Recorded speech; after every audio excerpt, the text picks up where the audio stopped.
L'activité humaine serait-elle devenue une force tellurique si puissante qu'elle altère l'environnement? Cette hypothèse porte en fait un nom, l'Anthropocène. Inconnu il y a 20 ans, le terme a très rapidement intégré le vocabulaire courant, dans les livres, dans les revues universitaires, mais aussi sur les blogs, dans les articles et sur les sites internet. Je vais vous en donner une définition proposée par les spécialistes de l'environnement, Will Steffen, Paul Crutzen et John McNeill. Le terme Anthropocène suggère que la Terre est désormais sortie de son ère géologique naturelle, l'époque contemporaine interglaciaire appelée l'Holocène. Les activités humaines sont devenues tellement envahissantes et intenses qu'elles concurrencent les forces de la nature et nous entraînent vers une époque caractérisée par une moindre diversité biologique, par la déforestation et par un climat plus chaud et probablement plus humide et instable. Alors un peu de science maintenant. Les géologues divisent l'histoire de notre planète, vieille de 4,5 milliards d'années, selon une hiérarchie d'intervalles de temps. Vous avez les éons, les ères, les périodes, les époques et les âges. Cette hiérarchie s'appelle l'échelle des temps géologiques. Pour le moment, nous vivons dans l'ère du Cénozoïque, qui est marquée par la montée en puissance des mammifères, à la suite, comme vous le savez, de l'extinction massive des dinosaures. Plus particulièrement, nous vivons dans sa dernière subdivision, la période quaternaire. Celle-ci se compose à son tour de deux époques. Le Pléistocène, qui a commencé il y a 2,58 millions d'années, mieux connu sous le nom d'âge de glace. Et enfin, l'Holocène, qui a cours depuis 11 700 ans. Cette dernière époque correspond au dernier recul des glaciers et à toute l'histoire humaine depuis les prémices de l'agriculture. Et ce, grâce à un climat stable et relativement chaud. Comme on peut le constater, ces divisions sont loin d'être arbitraires. Elles reflètent des changements majeurs qu'ont subis les conditions et les formes de vie dominantes sur Terre. Les scientifiques qui affirment qu'une nouvelle époque géologique s'est ouverte ne cherchent pas à lancer une formule choc. Au contraire, ils cherchent à montrer que notre époque diffère autant de l'Holocène que ce dernier du Pléistocène. Alors, cette transformation radicale a été décrite pour la première fois en 2004 dans Global Change and the Earth System. C'était une vaste synthèse de connaissances scientifiques sur l'état de la planète.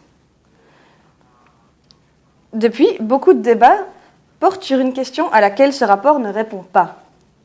À quand remonte le début de l'Anthropocène ?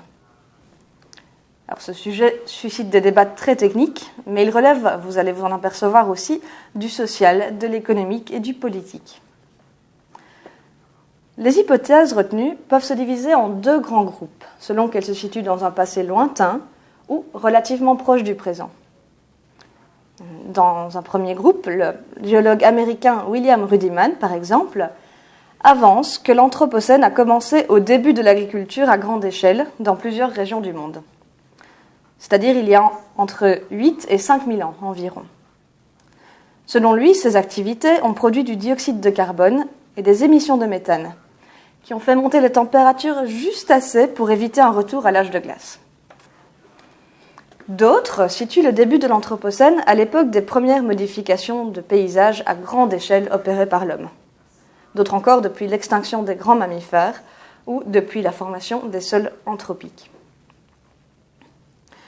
Cependant, cette idée est balayée par d'autres éminents climatologues, comme James Hansen, qui déclare « Même si l'on considère que l'Anthropocène a commencé il y a des millénaires, la surexploitation des énergies fossiles au XXe siècle a déclenché une phase fondamentalement différente, que l'on pourrait qualifier d'hyper-anthropocène. » À l'autre extrémité du spectre, messieurs Steffen, Crutzen et McNeill, ceux-là même qui ont défini l'Anthropocène, rappelez-vous du début de mon discours, ces personnes donc placent ses débuts à la deuxième moitié du XXe siècle. Leur rapport, publié en 2004, présentait plusieurs pages de graphiques. Ces graphiques représentaient des tendances historiques de l'activité humaine, telles que la croissance du PIB ou celle de la population. Ils représentaient aussi les changements physiques qui ont affecté le système terrestre. Par exemple, le niveau de CO2 dans l'atmosphère, l'extinction des espèces ou la déforestation. Et ces tendances étaient présentées de 1750 à l'an 2000.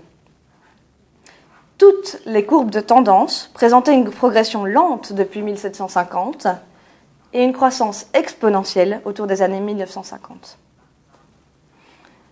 Les trois auteurs de l'article considèrent donc que ces 50 dernières années, les êtres humains ont altéré les écosystèmes plus rapidement et plus profondément que dans aucune autre période comparable de l'histoire humaine. Alors, vous vous direz peut-être que c'est un débat purement théorique et scientifique, coupé des enjeux sociaux, politiques et économiques. Eh bien, loin de là. En effet, certains groupes d'intérêt se montrent en faveur d'une datation ancienne, car celle-ci minimise les dernières modifications du système terrestre. C'est le cas des lobbies anti-écologistes qui privilégient un point de départ ancien, car l'absence de changements qualitatifs récents rend superflue toute réponse radicale. Les actions nécessaires pour ralentir le développement de l'anthropocène et atténuer ses conséquences s'en trouvent sous-estimées et erronées. On le voit parmi les géologues, on retrouve l'équivalent des climato-sceptiques. Alors, si ce thème vous a intéressé, je vous propose maintenant de vous renseigner sur leurs sources de financement. Merci.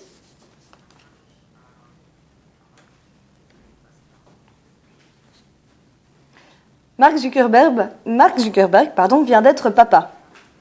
Mark Zuckerberg va monter une fondation pour l'enfance, l'éducation et la santé. Mark Zuckerberg annonce qu'il consacrera 99% de ses parts chez Facebook, plus de 45 milliards de dollars actuellement, aux activités de cette fondation. Le tout dans une lettre qui mélange la naissance de sa fille Maxima, l'absurdité de nos dépenses publiques en matière de santé, mais aussi l'humanité, qui aurait besoin que ses membres soient toujours plus connectés entre eux pour leur bien-être collectif. En bref, Mark Zuckerberg marche dans les pas de son idole Bill Gates, à ceci près que son initiative suscite, elle, beaucoup de critiques. Pour nous, Européens, cette espèce de mégalomanie philanthropique semble complètement lunaire. Pourquoi voudrait-il créer lui aussi une fondation, alors qu'il en existe déjà des centaines qui ont de l'expérience sur ces questions, sauf à vouloir faire une jolie opération de communication. Aux États-Unis, cette initiative peut être perçue différemment. Sans tomber dans l'angélisme, cela fait partie de la culture américaine que de réinvestir ses gains pour la collectivité. C'est le fameux « to give back ». Dans ce cas-là, pour beaucoup, la question du coût de communication ne se pose pas vraiment. Dans un pays où le président est vu comme un dangereux socialiste pour la mise en place de l'Obamacare, de tels investissements promis par Mark Zuckerberg peuvent alors susciter de l'enthousiasme. Pourtant, il y a bien quelque chose de profondément gênant dans cette démarche et dans cette lettre. En corrélant son nouveau statut de père à la création de sa fondation, Zuckerberg instrumentalise sa fille et donne le sentiment de parler à sa cour. Lui qui rêve qu'on le prenne pour un type normal, alors qu'il est à 31 ans le patron du plus gros réseau social au monde, nous informe qu'il a organisé l'héritage de sa fille et que dans ce cadre, il lui offre une entreprise. Parce que la Chan Zuckerberg Initiative est considérée en droit américain comme une société à responsabilité limitée. C'est-à-dire que juridiquement, ce n'est pas une fondation caritative, c'est une entreprise qui peut faire de l'investissement privé. Alors porter des t-shirts gris, un pull à capuche, des jeans ou des sandales n'y changera rien. Zuckerberg n'est pas du tout comme tout le monde. Et c'est bien ce qui nous gêne ici, cette sensation d'être pris pour des pigeons face à une opération financière, communicationnelle et philanthropique. De là à penser que nous sommes face à une espèce de baby-washing, sur le même principe que le greenwashing, il n'y a qu'un pas. Ce qui est par ailleurs troublant, c'est le texte de la lettre en lui-même. Zuckerberg en fait des tonnes en expliquant qu'il faut parvenir à éradiquer les maladies de la Terre, qu'il faut des réseaux toujours plus forts pour que chacun puisse être mis en relation avec les meilleures expertises contemporaines. Son ton est quasi messianique. Il nous montre le chemin et la lumière. Bien sûr, ce serait magnifique si cela ne sonnait pas comme une quasi-profession de foi néo-totalitaire. Il serait dommage d'oublier que Facebook est à ce jour une base de données extraordinaire, au service de gouvernements et de marques. On se demanderait presque si l'investissement philanthropique n'est pas devenu la case à cocher pour tout richissime entrepreneur qui se respecte. La question de fond dans tout ça est bien évidemment celle du cynisme. Il y a comme une espèce de présomption d'ambiguïté, voire de malhonnêteté qui entoure la philanthropie quand elle est mise en scène de cette manière. On ne sait pas si l'intéressé joue effectivement le jeu ou s'il se joue du public. On pourra terminer en reprenant un slogan qui figure sur la page d'internet.org.